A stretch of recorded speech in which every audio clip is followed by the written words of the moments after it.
At ito po mga ka-TV, tingnan nyo po ang aking nakita sa may bandang baba ko. Ayan, napakagandang klaseng isda po. Isang red lapo. Ayan, kaya dahan-dahan ko siyang nilapitan. Ayan, di siya gumagalaw. Ayun sa pool. Ayan po, tinamaan po siya. Kaya lang po, hindi po siya napuruan.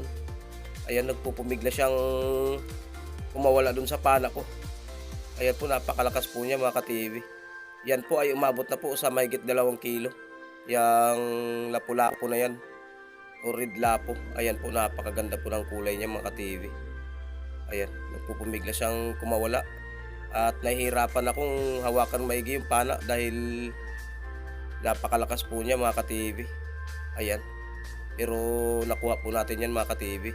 Yan po ay masarap sa sweet and sour. At sa kahit anong luto po, pwede po yung red lapo na yan. At napakaganda rin po ibenta niyan. Maraming salamat po.